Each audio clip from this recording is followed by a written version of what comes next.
नमस्कार। उत्तर प्रदेश की तमाम बड़ी खबरों में आपका स्वागत है। खबरों का सिलसिला शुरू करने से पहले वीडियो को लाइक करके चैनल को सब्सक्राइब कर दीजिए और आप यह वीडियो किस शहर और राज्य से देख रहे हैं हमें कमेंट करके जरूर बताइए। लखनऊ में मुख्यमंत्री ने किसानों के लिए नई योजना की घोषणा की, जिससे फसल बीमा में लाभ मिलेगा। सरकार का दावा है कि इस योजना से सूखे और बाढ़ प्रभावित क्षेत्रों में किसानों को राहत मिलेगी। वाराणसी में सावन के अंतिम सोमवार को काशी विश्वनाथ मंदिर में भक्तों की भारी भीड़ उमड़ी। शहर में सुरक्षा के कड़े इंतजाम किए गए और यातायात व्यवस्था को दुरुस्त रखा गया। कानपुर में बुनकरों के लिए विशेष प्रशिक्षण केंद्र खोला गया, जिससे युवाओं को रोजगार मिलेगा। प्रशिक्षण पूरा होने के बाद सरकारी सहायता से छोटे उद्योग शुरू करने की सुविधा दी जाएगी। आगरा में पर्यटन को बढ़ावा देने के लिए ऐतिहासिक स्थलों पर रोशनी की नई व्यवस्था की गई। रात में ताजमहल और किले की चमक देखने के लिए स्थानीय लोग और पर्यटक उत्साहित हैं। प्रयागराज में संगम किनारे सफाई अभियान चलाकर टनों कचरा हटाया गया। नगर निगम ने अभियान को लगातार जारी रखने का वादा किया है। गोरखपुर में नया बस अड्डा बनकर तैयार हुआ, जिससे यात्रियों को बेहतर सुविधा मिलेगी। अधिकारियों का कहना है कि यातायात में भीड़ कम करने में यह बस अड्डा मदद करेगा। मेरठ में पुलिस ने अवैध हथियार फैक्ट्री का भंडाफोड़ किया और कई संदिग्धों को पकड़ा। मौके से बड़ी मात्रा में हथियार और गोलियां बरामद की गईं। झांसी में महिला स्वास्थ्य शिविर में हजारों महिलाओं ने मुफ्त जांच और इलाज करवाया। डॉक्टरों ने गर्भवती महिलाओं को पोषण और देखभाल के सुझाव दिए। फैजाबाद में रामलीला मैदान का सौंदर्यीकरण कार्य शुरू हुआ, जिससे सांस्कृतिक कार्यक्रम और आकर्षक होंगे। स्थानीय कलाकारों ने इसे सांस्कृतिक धरोहर को बचाने की दिशा में अहम कदम बताया। अलीगढ़ में किसानों के लिए पानी की नई नहर का उद्घाटन किया गया, जिससे सिंचाई आसान होगी। अधिकारियों का मानना है कि इससे पैदावार में उल्लेखनीय बढ़ोतरी होगी। बलिया में महावीरी जुलूस शांतिपूर्ण माहौल में संपन्न हुआ और लोग पूरे उत्साह से शामिल हुए। प्रशासन ने जगह जगह पानी और स्वास्थ्य केंद्र की सुविधा दी। बरेली में बारिश से जलभराव की समस्या को हल करने के लिए नई जल निकासी योजना शुरू हुई। नगर निगम ने कई जगह पंप लगाकर पानी निकालने का काम तेज किया। अयोध्या में राम मंदिर के आसपास सफाई और सौंदर्यीकरण के नए प्रोजेक्ट शुरू हुए। शहर में आने वाले तीर्थयात्रियों के लिए नई आवास सुविधा भी बनाई जा रही है। मथुरा में जन्माष्टमी की तैयारी जोर शोर से हो रही है और बाजार रंग बिरंगी सजावट से भर गए हैं। कृष्ण जन्मभूमि परिसर में सुरक्षा व्यवस्था को और कड़ा किया गया है। आजमगढ़ में बाढ़ प्रभावित इलाकों में नावों से राहत सामग्री पहुंचाई गई। स्थानीय युवाओं ने बचाव कार्य में बढ़ चढ़कर हिस्सा लिया। शाहजहांपुर में स्कूलों में पोषण आहार की गुणवत्ता जांचने के लिए विशेष टीम बनाई गई। अभिभावकों ने इस पहल का स्वागत किया है।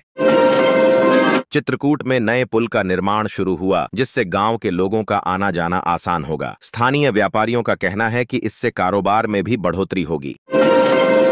मिर्जापुर में विद्या महोत्सव का आयोजन हुआ, जिसमें ग्रामीण क्षेत्रों के बच्चों ने भाग लिया। कार्यक्रम में विज्ञान और कला प्रदर्शनियों ने लोगों को आकर्षित किया।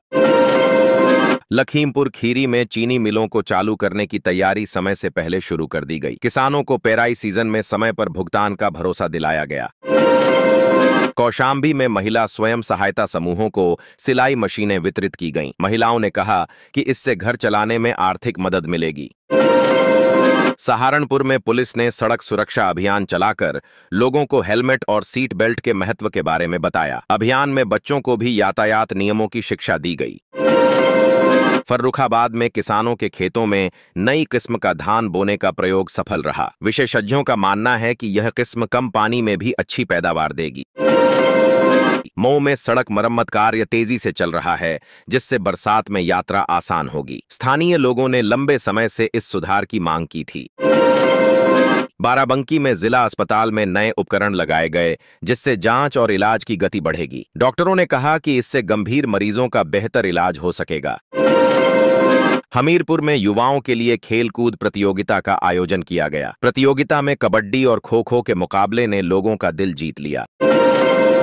रामपुर में पुराने भवनों के संरक्षण के लिए विशेष कोष बनाया गया। इतिहास प्रेमियों ने इस कदम को सराहा है। गाजीपुर में स्वच्छता अभियान में हजारों लोग शामिल हुए और सड़कों की सफाई की। अभियान में बच्चों ने भी उत्साह से हिस्सा लिया। बस्ती में किसानों को जैविक खेती का प्रशिक्षण दिया गया, जिससे मिट्टी की सेहत सुधरेगी। प्रशिक्षण के बाद किसानों को जैविक खाद बनाने की किट दी गई। पीलीभीत में वन विभाग ने जंगल में अवैध कटाई रोकने के लिए गश्त बढ़ा दी। स्थानीय लोगों को पेड़ बचाने के लिए जागरूक किया जा रहा है। महाराजगंज में सीमावर्ती गांवों में स्वास्थ्य जांच शिविर लगाए गए। लोगों को मलेरिया और डेंगू से बचाव के उपाय बताए गए। कुशीनगर में पर्यटन को बढ़ावा देने के लिए बुद्ध से जुड़े स्थलों पर नई सुविधाएं जोड़ी गईं। विदेशी पर्यटकों के लिए मार्गदर्शन केंद्र भी खोला गया। हापुड़ में महिला पुलिस टीम ने बाजारों में गश्त कर छेड़खानी रोकने की कार्रवाई की। व्यापारियों ने इस पहल की सराहना की। अमरोहा में पशुपालन विभाग ने किसानों को दुग्ध उत्पादन बढ़ाने के उपाय बताए। उन्हें नई नस्ल की गाय और भैंस के बारे में जानकारी दी गई। सीतापुर में बाढ़ से प्रभावित परिवारों को राहत सामग्री और टेंट मुहैया कराए गए। प्रशासन ने आश्वासन दिया कि सभी को समय पर भोजन और दवा पहुंचाई जाएगी। भदोही में कालीन उद्योग के कारीगरों के लिए सरकारी ऋण योजना शुरू हुई। कारीगरों का कहना है कि इससे कारोबार को नया सहारा मिलेगा।